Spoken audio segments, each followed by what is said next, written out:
Imagine walking through a peaceful village in Europe over 7,000 years ago. You see simple wooden huts, crops growing, and hear the distant sound of children playing. But then, something catches your attention. Near the outskirts of the village, there are massive ditches dug into the earth. You approach and feel a shiver run down your spine. Inside these ditches, thousands of human bones are stacked. Cracked skulls, crushed bones, severed limbs. This was not just a simple cemetery, it was a slaughter field. This is Herxheim, one of the greatest and most macabre mysteries of prehistory. Between 5,300 and 4,950 BC, this German community created at least 80 massacre pits, accumulating the remains of more than 1,000 people, possibly even 1,500. What is even more shocking, archaeologists believe that the villagers themselves were responsible for this carnage. They didn't just kill their victims, they broke their bones, cut their skulls in half, removed tongues and brains, and even cooked parts of the body for consumption. But who were these victims? Prisoners of war, unlucky travelers, slaves? No one knows for sure, and the horrors don't stop there. The inhabitants of Herxheim seemed to be bloodthirsty warriors, attacking other tribes hundreds of miles away. But then, something happened. The village was suddenly abandoned, and its inhabitants disappeared from history. What could explain this brutality? What drove these people to such extreme violence? And why did they disappear without a trace? The answer may lie in humanity's greatest revolution, the birth of agriculture. But this change came at a cost paid in blood. Before we dive into this disturbing story, make sure to subscribe to the channel and hit the bell so you don't miss any videos like this one. Leave a like to support our work and comment on what you think could explain this mystery. Now, get ready, because this journey into the past will leave you speechless. Amidst the vast plains of Germany, a small village named Herxheim hides a dark secret. During archaeological excavations in the late 20th century, researchers stumbled upon a macabre discovery: a set of pits filled with human bones, many of them broken, burned, or bearing cut marks. At first, scientists thought they were dealing with an ancient cemetery, but they quickly realized that this was not a resting place. It was something much more disturbing. The skeletons belonged to hundreds of individuals, from children to adults, many showing signs of having been dismembered and possibly consumed. What could have driven a Neolithic group to such brutality? Was it a war, a ritual, or something even more sinister? The answer remains shrouded in mystery. Evidence suggests that Herxheim was inhabited by a Neolithic people who were part of the linear pottery culture, a group of farmers who, in theory, led peaceful lives, but the presence of the pit and the treatment of the bodies contradicts this view. Among the remains, broken objects like pottery and stone tools were also found, suggesting an intentional ritual of destruction. Another unsettling discovery was the way the bones were arranged. Many skulls were carefully separated from the rest of the body and accumulated at certain points in the pits. This led researchers to question whether Herxheim housed an ancient skull culture, a group that revered the remains of their victims or ancestors. But why? What was the purpose of this behavior? Furthermore, there's another major enigma. What happened to the inhabitants of Herxheim themselves? Evidence suggests that shortly after the macabre events, the village was completely abandoned. No trace of its inhabitants was found beyond the bones in the pits. Could it have been divine punishment, an extermination by another group, or something we still don't understand? Herxheim has become one of the greatest archaeological mysteries of prehistory. A village that, at some point between 5,300 and 4,950 BC, became the scene of bloody and inexplicable events. And as we delve further into this investigation, the story becomes even more chilling. As archaeologists dug through the pits of Herxheim, they began to uncover something far more disturbing than mere human remains. Evidence of mutilation, cannibalism, and cruel rituals piled up, suggesting that the community that once lived there was not only brutal, but had a macabre relationship with death. The bodies were not treated as simple burials, but as symbols of power, control, and possibly worship rituals. The first signs of violence were evident, right from the marks found on the bones. Many of the skulls were split in half, showing signs of crushing and fractures. What appeared to be deliberate destruction, rather than simple death in battle, raised the hypothesis of a ritual or execution. The way the remains were arranged in the pits, with limbs from different bodies mixed, broken, and stacked, suggested a cruel and impersonal treatment. as if the dead were being treated as objects, not as people who had once belonged to a community. Moreover, what truly shocked scientists was the pattern of mutilation that repeated across the bones. Many of the victims had bones deliberately broken, especially the legs and arms, with cut marks indicating that parts of the body had been removed. These parts were likely consumed, as suggested by burn marks and bite marks found on various remains. One of the most terrifying discoveries at Herxheim was the evidence of cannibalism. The teeth of some of the victims showed marks, indicating they were chewed with force. The bones also showed signs of being broken to extract the marrow, suggesting that the people of Herxheim were not just consuming meat, but likely feasting on essential body parts, such as fat and brain. The discovery of burn marks and the presence of bones that seemed to have been cooked or roasted further supports the idea that cannibalism was part of a deeper ritual. In addition to cannibalism, researchers also found evidence that the skulls were removed from the victims with the intention of preserving them. Some skulls were organized in piles or placed at strategic locations around the village.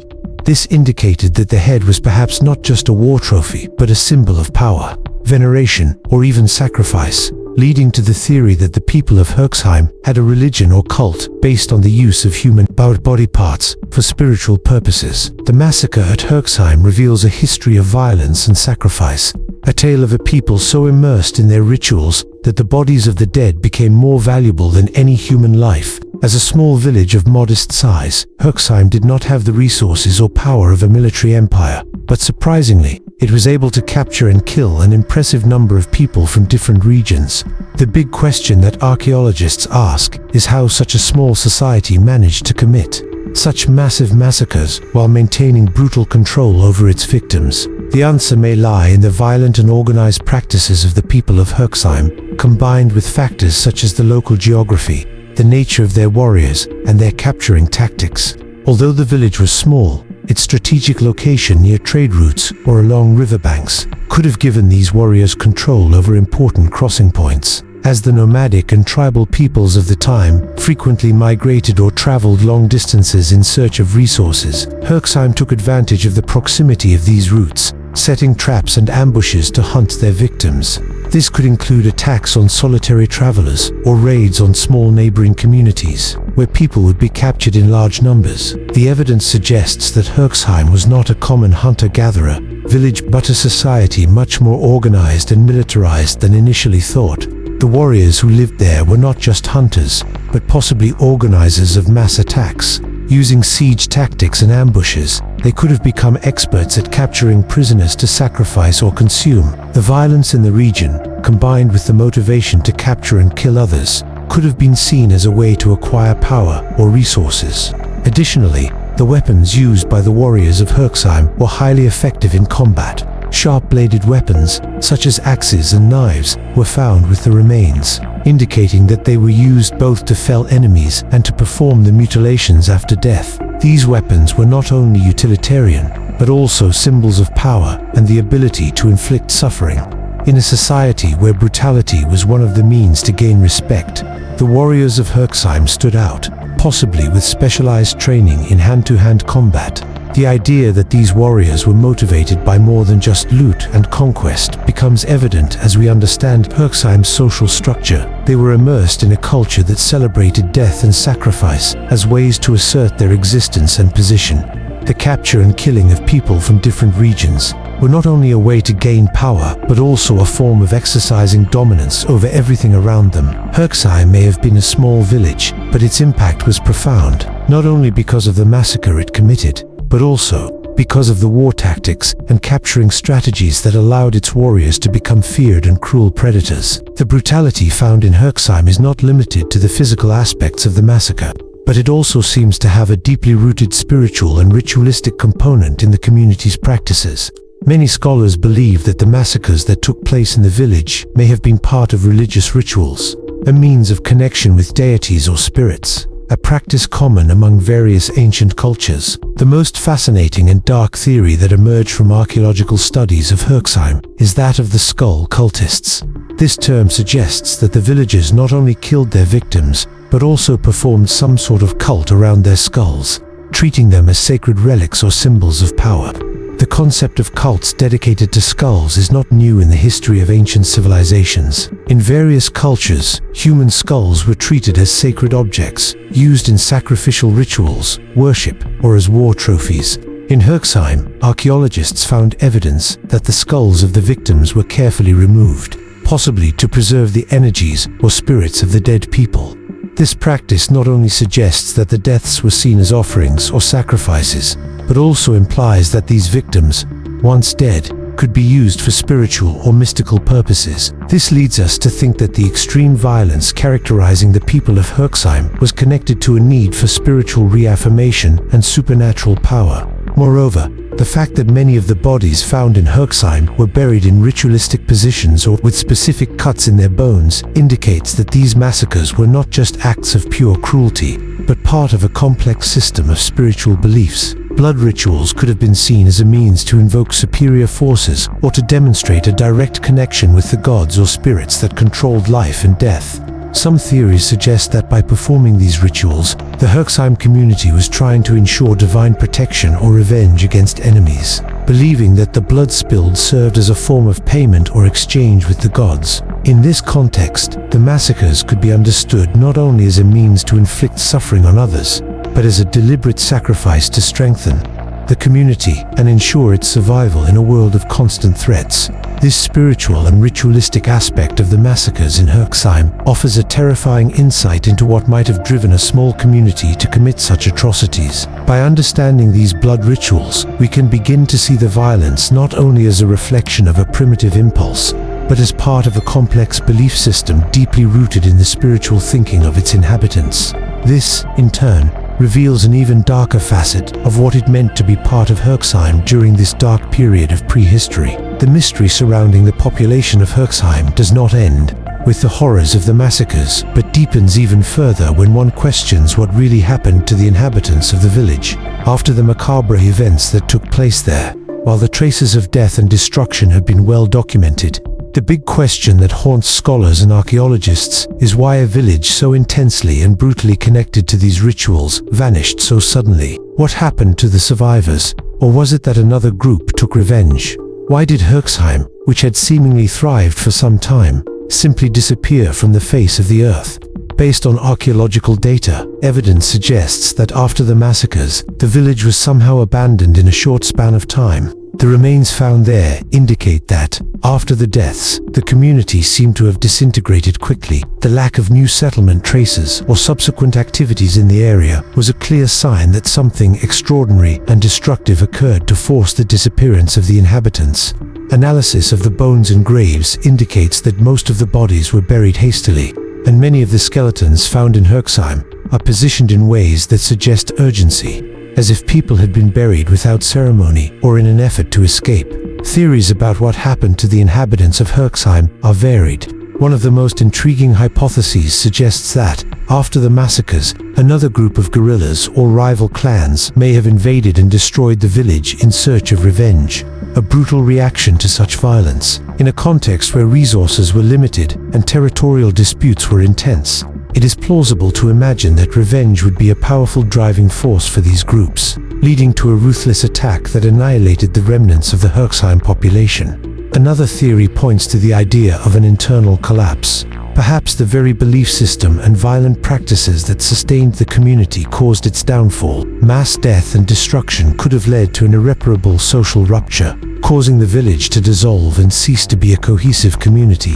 External pressure, combined with internal strain and the disintegration of social structures, could have led to an evacuation or even a sort of forced exile for the remaining inhabitants. Finally, some more enigmatic suggestions speak of the possibility of a voluntary disappearance, where the people of Herxheim simply abandoned the region, migrating to other lands, possibly fleeing from a force or situation beyond their control.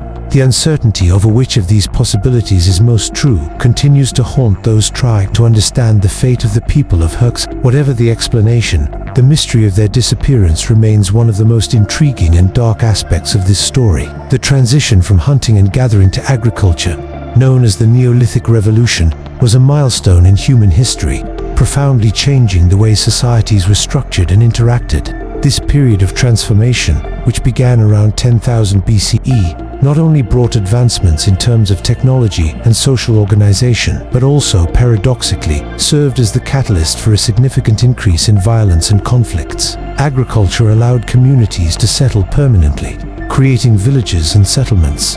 But it also brought with it a series of new challenges and disputes that resulted in massacres like that of Herxheim. Before the Neolithic revolution, human groups were nomadic, constantly moving in search of food. Their societies were based on a more flexible and less hierarchical organization. However, with the adoption of agriculture, humans began to settle in one place and systematically cultivate food. This led to the accumulation of resources, such as grains and other food products, and the formation of more complex and interdependent communities. But this new stability also generated problems. With more people concentrated in one location and greater dependence on specific resources, tensions began to arise. The concept of territory became more important than ever, creating the need to defend the lands and resources that had been acquired.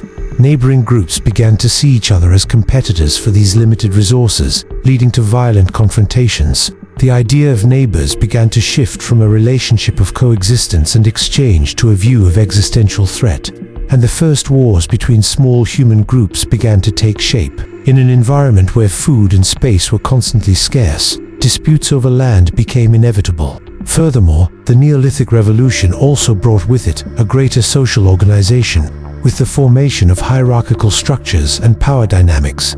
As local leaders gained more influence, their authority often depended on their ability to protect the community's resources. Nothing solidifies that power better than war. The use of more sophisticated weapons, such as axes, spears, and bows, increased the lethality of confrontations, and the practice of mutilating dead enemies, as evidenced in Herxheim, likely became a way to assert power and instill fear.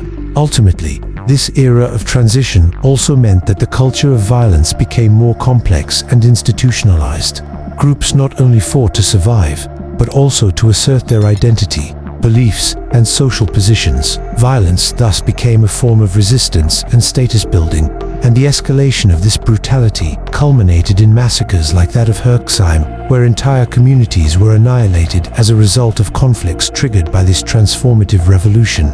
The shift to agriculture brought not only progress but also a new era of human violence, the echoes of which can be found in many of the archaeological remnants that leave us stories of brutality, such as that of Herxheim. The brutal massacre of Herxheim, like other examples of prehistoric violence, was not limited to an immediate physical impact. Scholars suggest that the violence of this era may have left a profound genetic mark, particularly on the Y chromosome, resulting in a phenomenon known as the Y chromosome bottleneck. This theory suggests that the systematic attacks on male populations during Neolithic conflicts, such as those observed in Herxheim, may have caused a significant reduction in male genetic diversity, something that still resonates in the modern human population.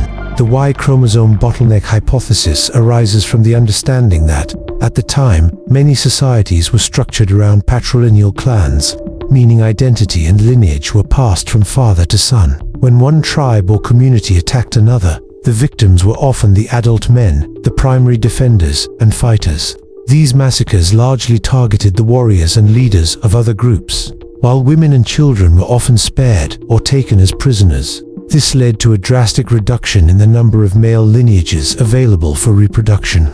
According to genetic studies, the Y chromosome is transmitted exclusively from father to son. This means it carries genetic information directly related to male lineage. During this period, a large number of clans and tribes competed for control of territories and resources. When these societies clashed, many of the men from one group's lineage could be exterminated, while the women and children survived, largely due to their reproductive and social roles. As a result, there was a strong narrowing genetic effect, with some male lineages dominating the population while others disappeared entirely. This phenomenon is reflected in the loss of genetic diversity in the Y chromosome, which diminished over subsequent generations.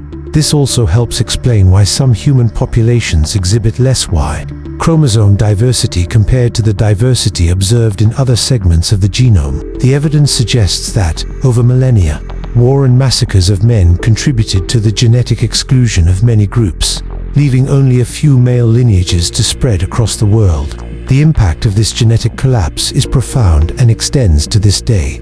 It reveals how violence and wars not only affected individuals on the battlefield, but also how they shaped, in an invisible way, the genetic diversity of human populations. The idea that the extermination of so many prehistoric men may have weakened male genetic diversity over time offers a unique perspective on the legacy of ancient wars, which were not limited to physical destruction, but left lasting traces in humanity's genetic heritage. The Y chromosome bottleneck and the reduction in male genetic diversity, as discussed in the previous chapter, are not the only explanations for the population decline observed in some Neolithic societies.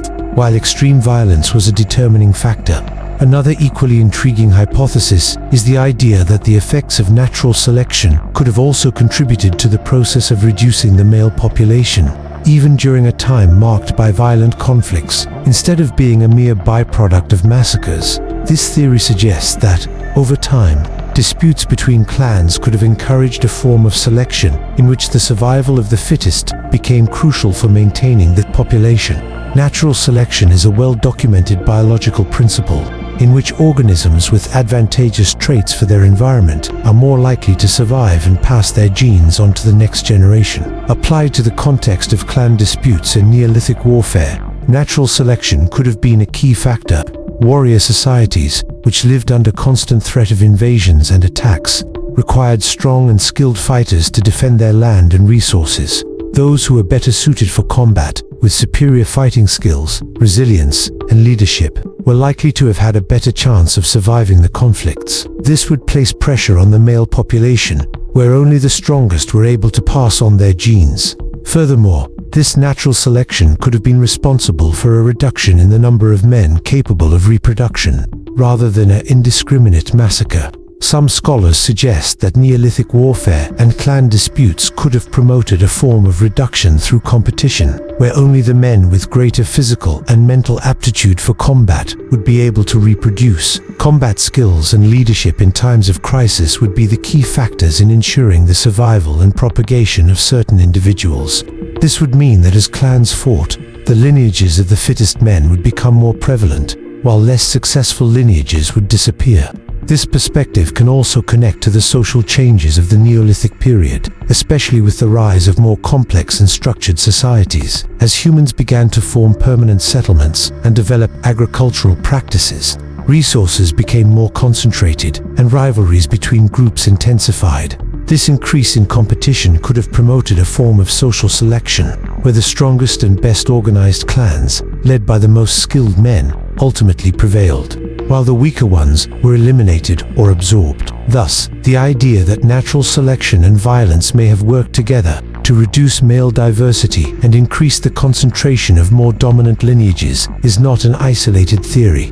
It is based on the complex interaction between the social environment and biological pressures, with competition, warfare, and the struggle for survival being central elements in this process. This scenario, in a way, transforms the male population decline not just into a reflection of the brutality of an era, but also into an evolutionary adaptation in which war, instead of destroying purposely, may have shaped human societies in profound and unexpected ways. The brutal conflicts observed during the Neolithic period were not merely isolated events from a distant era, but rather the foundations upon which human war and violence would develop in the millennia to come.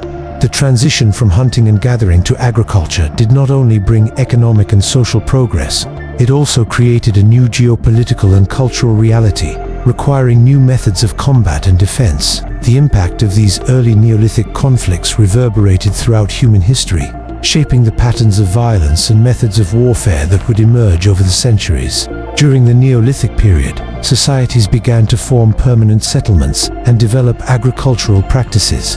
This not only increased the ability to sustain larger populations, but also created points of friction between human groups. Prior to this, nomadic groups, although in conflict, relied on hunting and gathering to survive, which limited the scale of disputes. However, with the emergence of agriculture, cultivable land and resources became valuable items that could be defended, conquered, or plundered. Thus, war became a more systematic way to resolve disputes. and violence increased as competition for land and resources intensified. These early Neolithic conflicts, with their violent tactics and brutality, paved the way for war as we know it today. The formation of clans and tribes with hierarchical structures, as well as the use of more sophisticated weapons and tools, changed the character of battles.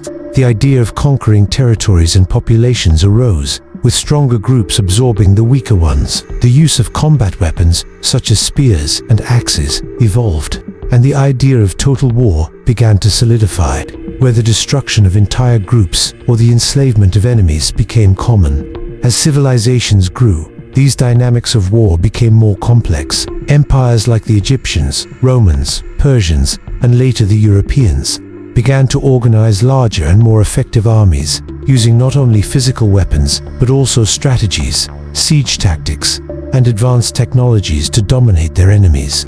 Violence, which had once been a matter of local survival and territorial disputes, became a tool of imperial expansion, with a growing emphasis on the use of military power to subjugate other cultures and populations. The cycle of violence that began in the early Neolithic conflicts also impacted human behavior over time. War came to be seen not just as a means of defense or survival, but as a way of life, a natural extension of interaction between human societies. What began as small disputes over resources in Neolithic villages transformed into epic battles for empires and eventually into world wars that would define the course of modern history. Although war has evolved, the basic elements of violence and conflict, rooted in those early days of the Neolithic Revolution, continue to influence human behavior to this day. The competition for resources, defense of territories, and struggle for survival are still fundamental issues in many contemporary conflicts. The legacy of ancient Neolithic confrontations is clear. War, with all its complexities and cruelties, remains a central part of the human experience, a reflection of the same forces that shaped our ancestors. When we reflect on the terrifying events of the Neolithic period, it's easy to wonder, how do today's conflicts compare to the brutality of the first recorded human massacres in history?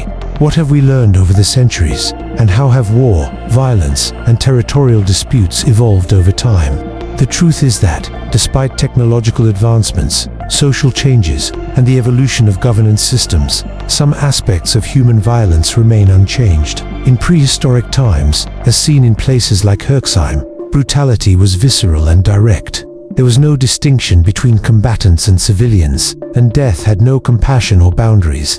Massacres were often quick and impersonal, carried out with the goal of exterminating or subjugating enemies.